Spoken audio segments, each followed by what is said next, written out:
हम तुम्हारे साथ हैं। सोनम सरागे पढ़ो, हम तुम्हारे साथ हैं। जिनके सरागे पढ़ो, हम तुम्हारे साथ हैं। जिनके सरागे पढ़ो, हम तुम्हारे साथ हैं। डॉक्टर बाबासाहेब आंबेडकरांचं डॉक्टर बाबासाहेब आंबेडकरांचं डॉक्टर बाबासाहेब आंबेडकरांचं नहीं चलेगी, नहीं चलेगी, तानाशाही नहीं चलेगी, नहीं चलेगी, नहीं चलेगी, तानाशाही नहीं चलेगी। उनका ही नुकसान हो रहा है, उनको जान देनी पड़ रही है, तो ये देश का करप्शन ही है, इन शॉर्ट ये भ्रष्टाचारी है। मतलब क्या कि आप अपना खुद का काम ठीक से नहीं कर रहे हैं। भ्रष्टाचार यानी क्या पैसा खाना ही नहीं होता है। भ्रष्टाचार माने कि आपका जो काम है अधिकार रहित या फिर जो ही नियम से करना है वो अगर आप ठीक से नहीं कर रहे हैं तो ये भ्रष्टाचारी है। या फिर वो डॉक्टर का काम हो, अधिकारी का काम हो या पॉलिटिशियन का काम हो, आप ठीक से काम करो, किसी को आंदोलन करने की जरूरत नहीं पड़ेगी।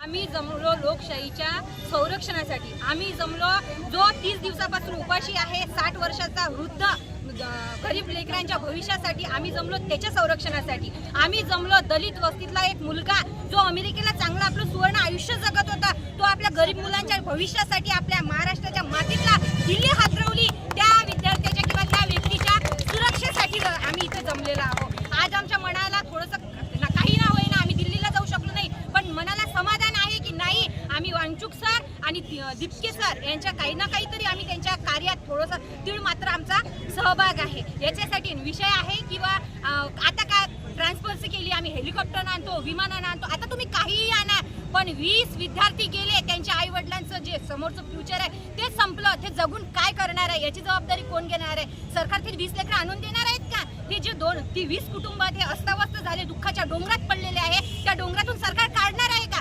पारदर्शक तर होणारच आहे, तुम्ही नाही, तुम्ही गेल्यानंतर दुसरे होणार आहे, पण त्या 20 कुटुंबाचं काय हा प्रश्न विचारणारे वांचूक सर यांच्या तब्येतीसाठी सुरक्षेसाठी आज आम्ही इथं जमलेलो आहोत। आमची गव्हर्नमेंटला एवढीच इच्छा आहे की लोकतंत्राचा देश आहे, लोकतंत्र वाचवावंच लागेल आणि जे आमचे भाऊ भगिनी तरुण वेगवेगळ्या राज्यातून दिल्लीला गेलेले आहे त्यांच्या शरीराला किंवा त्यांना कुठलीही बाधा येणार नाही असं पाऊल गव्हर्नमेंटने उचलावं नाही, त्यांना सुरक्षा द्यावी। ते जसे गेले त्यांच्या पूर्ण मागण्या का नाही होईना, 10 फुल नाही फुलाची पाकळी द्या ना तुम्ही आणि त्यांना सुरक्षितपणे आपापल्या राज्यात आपापल्या घरी पाठवा, एवढीच आम्हाला विनंती आहे। जय हिंद, जय भारत।